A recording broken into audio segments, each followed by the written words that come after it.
Hello everyone, welcome to GS education classes. My name is Geeta. उम्मीद करती हूँ कि आप सब लोग जो है बहुत ही बढ़िया होंगे। आज हम डिस्कस करने वाले हैं CDP, child development and pedagogy, अर्थात बाल विकास एवं शिक्षा शास्त्र का जो चैप्टर 5 हमने स्टार्ट किया था। और चैप्टर 5 है आपका संज्ञानात्मक विकास का सिद्धांत, जो कि दिया था जीन पियाजे ने। पार्ट 1 जो है इसका हम कर चुके हैं, जिसमें मैंने आप लोगों को इनके जो है 4 स्टेजेस मैंने करवाए थे। ठीक है, 4 स्टेजेस हमने किए थे, 4 अवस्थाएं की थी।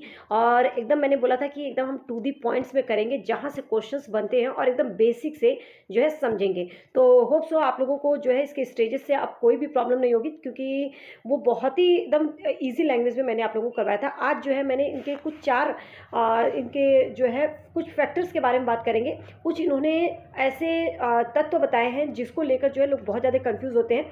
जिसमें सबसे पहले अगर मैं बात करूं तो उसमें जो है आपका स्कीमा, एसिमिलेशन, एक एक चीज़ मैं आप लोगों को बता देती हूँ। स्कीमा को लेकर लोग बहुत कंफ्यूज रहते हैं। एडेप्टेशन, एसिमिलेशन, एकोमोडेशन और इक्विलिब्रियम, जो आपका साम्य धारण होता है। ठीक है, तो इन चारों पांचों शब्द को जो है आज हम समझेंगे। और ये आपको इसको हल्के में नहीं लेना है, इससे जो है क्वेश्चंस आते ही आते हैं और इतना घुमा के आते हैं ना।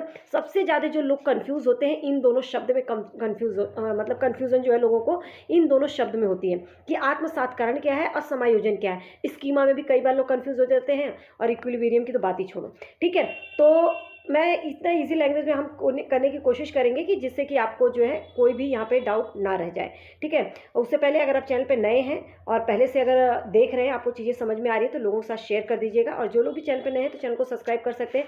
अगर उन्हें CTET के रिगार्डिंग, CTET हो या कोई भी टीचिंग एग्जाम हो, ठीक है, यहाँ पे मैं किसी भी टीचिंग एग्जाम की बात कर रही हूँ, टीचिंग एग्जाम। ठीक है, अगर CTET के रिगार्डिंग आपको टिप्स एंड ट्रिक्स की जरूरत है, या किसी भी टीचिंग एग्जाम से रिलेटेड हमेशा आप ऑथेंटिक इन्फॉर्मेशन के साथ टाइमली अपडेट रहना चाहते हैं, तो आप जो है जुड़ सकते हैं। ठीक है, पूरे यहाँ पे मैं CTET की एकदम बेसिक से आप लोगों को तैयारी करवा रही हूँ। 2025 में हमें कैसे भी करके जो है CTET निकालना है, यहाँ पर जो है मैं आप लोगों को गाइड तो करूँगी, साथ में आपके कॉन्सेप्ट भी क्लियर करूँगी। प्रीवियस ईयर क्वेश्चन को एकदम अच्छे तरीके से करेंगे, जिससे कि आप लोग जो है, बहुत सारे लोग तो ऐसे हैं जिनको यही नहीं पता है कि प्रीवियस ईयर क्वेश्चन जो है सॉल्व करते कैसे हैं। बहुत ज़्यादा लोग जो है, मैंने देखा है कि लोग जो है मतलब राइट रॉन्ग करते हुए चले जाते हैं। प्रीवियस ईयर करने का एक तरीका होता है, तो उसको जो है अगर आप अच्छे से कर लेंगे ना, तो आप जो है देखेंगे कि आपका जो CTET है बहुत ईजिली आप क्रैक कर सकते हैं। लेकिन लोग यहाँ पे बहुत जो फोकस नहीं करते हैं, NCERT को जो है अहमियत नहीं देते हैं। CTET पेपर 2 SST वालों के लिए बात कर रही हूँ, साइंस और मैथ्स वालों के लिए बात कर रही हूँ। NCERT के बाहर कुछ भी नहीं आता है। अगर आपको अपना इस 2025 में CTET क्लियर करना है, तो NCERT पेपर 2 स्पेशली NCERT पर फोकस करना शुरू कर दें, और सभी सब्जेक्ट की पैडागोजी। ठीक है, पैडागोजी बहुत ही इंपॉर्टेंट है, और CDP तो आपकी इसमें इंपॉर्टेंट है ही है। ठीक है, तो आप लोग जो है अभी से तैयारी स्टार्ट कर दें। बाकी कहीं पर भी अगर डाउट है तो मैं आप लोगों को साथ साथ में जो है चीज़ें एक्सप्लेन करते हुए चलूँगी। चलिए, अभी जो है हम इनके जो जीन पियाजे ने कुछ ऐसे शब्द बताए हैं जिसको लोग लेकर जो है बहुत ज़्यादा कंफ्यूज रहते हैं, तो उनके उन फैक्ट्स के बारे में पढ़ लेते हैं, उन फैक्टर्स को जो है समझ लेते हैं। देखिए, सबसे पहले अगर मैं बात करूँ स्कीमा, तो स्कीमा क्या होता है? स्कीमा को अगर हम इन शॉर्ट में समझें तो सूचनाओं का संग्रह। सूचनाओं का मतलब जितनी भी जो भी चीज़ें हमें, जो भी सूचना, जो भी नोटिस या कोई भी चीज़ अलग हो, जिसका हम अपने दिमाग में, अपने संज्ञान में जो है उसका संग्रह करते हुए चाहते हैं। क्योंकि जीन पियाजे ने जो है कॉग्निटिव डेवलपमेंट थ्योरी दी थी, मतलब मानसिक विकास का सिद्धांत, बौद्धिक विकास का सिद्धांत, या तो बोले कि संज्ञानात्मक विकास का सिद्धांत दिया था।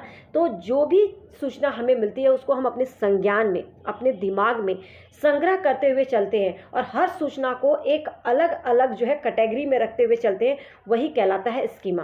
अब थोड़ा सा एग्जाम्पल के थ्रू समझिए। हम जो हर एक इंसान का जो माइंड है, वो कोई भी चीज़ हो, उसे मतलब कि उसके दिमाग में बहुत सारी चीज़ें, अपने आसपास के वातावरण में देखता है, उसके माइंड में बहुत सारी चीज़ें रहती हैं। ठीक है, अब उनका प्रयोग किसी भी विषय के प्रति एक धारणा बनाता है। कहने का मतलब है कि जो आपका दिमाग है, उस दिमाग में जो भी चीज़ पहले से रहती है, और उसका जब आप प्रयोग करते हैं तो किसी भी विषय के बारे में एक धारणा बनता है। फॉर एग्जाम्पल, कि अगर आपके सामने पानी रखा हुआ है और आपके सामने दूध रखा हुआ है, इन दोनों चीज़ों को आपको पता है कि ये दोनों लिक्विड है, लेकिन आपको पता है कि पानी प्यास बुझाने के लिए होती है, और दूध जो है बच्चे की भूख मिटाने के लिए होती है, किसी की भी भूख। तो यहाँ पे दूध का अलग काम है, पानी, दोनों ही लिक्विड है। दोनों को अलग अलग कैटेगरी में रखता है कौन? हमारा स्कीमा, मतलब स्कीमा जो है सूचनाओं का संग्रह है। इसको जो है हर एक सूचना को अलग अलग पंक्ति में रखता है स्कीमा, ठीक है। तो इसे स्कीमा कहते हैं। बच्चों में स्कीमा की प्रवृत्ति प्रतिक्रिया जन्मजात होती है। कहने का मतलब है हर एक बच्चे में, मनुष्य में जो है ये प्रकृति जन्मजात पाई जाती है।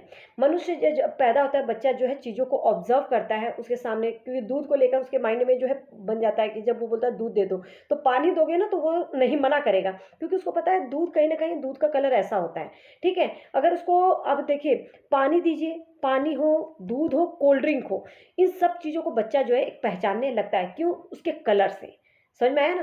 तो इसी तरह से इन सब चीज़ों को जो है वो अपने दिमाग में रखने लगता है। यही क्या कहलाता है? स्कीमा। अब स्कीमा को लेकर तो आप कभी कंफ्यूज नहीं होंगे। अब नेक्स्ट जो है हम देखते हैं क्या है? अनुकूलन, एडेप्टेशन। एडेप्टेशन क्या होता है?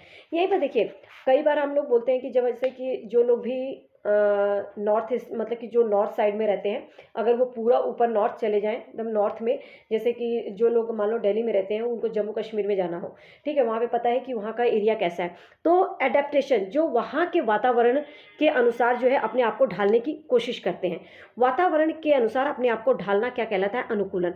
फॉर एग्जाम्पल अगर मैं एक आप लोग देख रहे हैं कि आजकल जैसे कि मैं बोलूँ, जैसे फ़ोन है, फ़ोन में आप लोग पहले देखते थे जो लीड लगाते थे हम, ईयरफ़ोन होता था, उसमें वायर होती थी, ठीक है। अब उसकी जगह जो है वायरलेस ईयरबड आ गए हैं।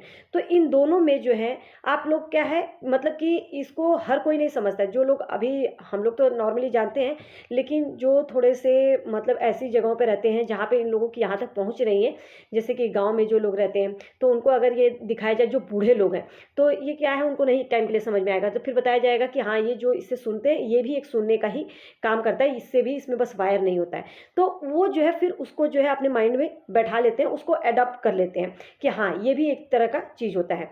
तो इसी तरह से एडेप्टेशन में जो है ना क्या होता है, एक समावेशन होता है, मतलब कि एसिमिलेशन, आत्मसातकरण होता है, और एक एकोमोडेशन आ जाता है। अब यहाँ पे लोग कंफ्यूज होते हैं, समावेशन या आत्मसातकरण क्या होता है इसको समझिएगा, एसिमिलेशन क्या होता है। देखिए हिंदी के वर्ड में कई इस तरह होता है, तो इसलिए इंग्लिश वाले याद रखना कि एसिमिलेशन कहा जाता है। अब एसिमिलेशन होता क्या है? देखिए पुराने ज्ञान को नए ज्ञान के साथ जोड़ना आत्मसातकरण कहलाता है। कहने का मतलब है कि जैसे अभी मैंने आप लोगों को एग्जांपल दिया कि पहले लोगों को पता था कि जो ईयरफोन है उसमें वायर होती थी, ठीक है। अब उसके साथ जो है उनको जो विदाउट वायर वाली जो वो देख रहे हैं कि ईयरबड आ रही है, तो इसका समझ में नहीं आया, तो उनको जब बताया गया तो इन्होंने अपनी जानकारी में इसे क्या कर लिया, आत्मसात कर लिया, ठीक है। फॉर एग्जाम्पल एक बच्चे ने जो है देखा, उसको बताया जाता है कि ये डॉग है, ठीक है, तो उसने देखा कि हाँ इसका ये कलर होता है, इसके 4 पैर होते हैं। फिर वो बिल्ली को भी कुछ वैसा ही कलर में देखता है और उसके 4 पैर देखता है, तो बोलता है कि वो डॉग है। फिर उसको बताया जाता है नहीं ये बिल्ली है, देखो इसकी आवाज़ जो है म्याऊं होती है, इसकी आवाज़ जो है बार भौं भौं करता है, ठीक है। तो इसको जो है इन दोनों में अंतर बताया जाता है। तो ये क्या करता है, अपनी जानकारी को, पुराने ज्ञान को नए ज्ञान के साथ जोड़ता है, उसे आत्मसात करता है, ठीक है। कई बार आप लोगों ने देखा होगा कि एक बहुत प्यारा सा क्वेश्चन आता है, सी टेट का बहुत ही प्यारा क्वेश्चन, कई बार पूछा गया है कि एक बच्चा जो है जा रहा है और देखता है कि पतंग उड़ रही है, तो अपने पापा को बोलता है कि देखिए पापा चिड़िया उड़ रही है। तो उसके फादर बोलते हैं नहीं बेटा ये चिड़िया नहीं है, ये क्या है, पतंग है। उसको क्या लगता है आसमान में चिड़िया उड़ती है तो पतंग उड़ रही है तो वो भी चिड़िया है, ठीक है। तो वो आत्मसातकरण कहलाया, उसको उसने अपने पुराने ज्ञान में नए ज्ञान को उसने क्या किया, जोड़ लिया। लेकिन उसमें जब संशोधन करते हैं ना, कि उसको जब समझ में आ गया, उसमें संशोधन करके कि हाँ नहीं पतंग जो है ये है, तो वो क्या कहलाता है, वो एकोमोडेशन कहलाता है, ठीक है। वो हम आगे पढ़ेंगे। देखिए एकोमोडेशन क्या होता है, समायोजन, जब नई जानकारी के कारण पुरानी जानकारी का गलत होना, ठीक है। जैसे कि अब यहाँ पे बच्चा जो है कुत्ता और बिल्ली में भेद करना, जो उसके जो बच्चा बोलता है कि बिल्ली को देखकर ये भी कुत्ता है, तो वो आत्मसातकरण कर लेता है, ठीक है। लेकिन जब उसमें अंतर बताया जाता है तो आत्मसातकरण मतलब पुरानी जानकारी में नई जानकारी को जोड़ लेता है कि एक तरह का बिल्ली है, एक तरह का कुत्ता है। लेकिन उसमें जब वो संशोधन करता है और नए तरीके से उसे व्यवस्थित करता है कि कुत्ता और बिल्ली में अंतर क्या है, उसकी आवाज़ से फर्क करता है, तो वो कहलाता है समायोजन। समझ में आया? अब यहाँ पे जो है कन्फ्यूज़न क्या होती है कि अगर पुराने ज्ञान को नए ज्ञान के साथ जोड़कर आत्मसातकरण कर लेता है, पुराने ज्ञान के साथ नए ज्ञान को अपने जोड़ लेता है, अपने माइंड में बैठा लेता है, तो वो आत्मसातकरण कहलाता है। लेकिन पुराने ज्ञान का गलत करके नए ज्ञान को मतलब पुराने ज्ञान में संशोधन करता है, ठीक है, और नए ज्ञान को नए तरीके से व्यवस्थित करता है, तो वो कहलाता है क्या आपका आपका वो कहलाता है एकोमोडेशन, मतलब कि समायोजन, ठीक है। तो पुराने ज्ञान के साथ नए ज्ञान को जोड़ना आत्मसातकरण कहलाता है, लेकिन उसमें संशोधन करके एक नए तरीके से जब उसमें अंतर करके बताया जाता है कि नहीं ये आपका क्या है, कुत्ता है, इसका आवाज़ ये है, बिल्ली की आवाज़ ये होती है, जब उसमें संशोधन कर लेता है कि कुत्ता को कुत्ता समझने लगे, बिल्ली को बिल्ली, तो वो कहलाता है समायोजन। अब यहाँ पे कन्फ्यूज़न आप लोगों को नहीं होना चाहिए, फिर भी है तो कमेंट करके बताइएगा, मैं इन शॉर्ट में आप लोगों को जरूर इसको समझाऊंगी दूसरे एग्जाम्पल के थ्रू, जिससे कि आपको ये क्योंकि इससे क्वेश्चन आता ही आता है, ठीक है। साम्य धारण, संतुलीकरण क्या होता है, मतलब साम्य धारण, इक्विलिब्रियम, इक्वल, इसके द्वारा बच्चे में समावेशन और समायोजन के बीच जो है संतुलन कायम कर लेता है बच्चा, जो है अच्छे से जब इसमें संतुलन कायम कर लेता है कि कुत्ता क्या है बिल्ली क्या है, इन दोनों में क्या अंतर है, वो कहलाता है साम्य धारण, संतुलीकरण। तो उम्मीद करती हूँ कि ये जो चारों फैक्ट्स थे पांचों, ये आप लोगों को अच्छे से क्लियर हो गए होंगे। और जीन पियाजे के ये जो चारों फैक्ट्स थे ना, ये चारों शब्द जो उन्होंने दिए हैं, इसमें लोगों से इससे सी टाइप में बहुत ही अच्छे अच्छे क्वेश्चंस बनते हैं और आते ही आते हैं। तो उम्मीद करती हूँ अब यहाँ पे आप लोगों के गलत नहीं होंगे। इसके बाद जो मैं आप लोगों के क्वेश्चंस आप लोगों के साथ डिस्कस करूँगी, जो नेक्स्ट पार्ट में डिस्कस करूँगी। अभी जो है आप लोगों को ये क्लास कैसी लगी, आप लोगों को समझ में आई या नहीं, ये पहले कॉमेंट करके बताइएगा, जिससे कि मैं नेक्स्ट क्लास जो है जल्द ही आप लोगों के लिए लाऊं। जो भी क्लासेस होंगी वो आप लोगों की 5:30 ही होंगी, याद रखिएगा, ठीक है। और वीडियो पसंद आई है तो प्लीज़ लाइक एंड लोगों के साथ शेयर कर दीजिएगा, और चैनल पर नए हैं तो चैनल को सब्सक्राइब कर सकते हैं। All the best.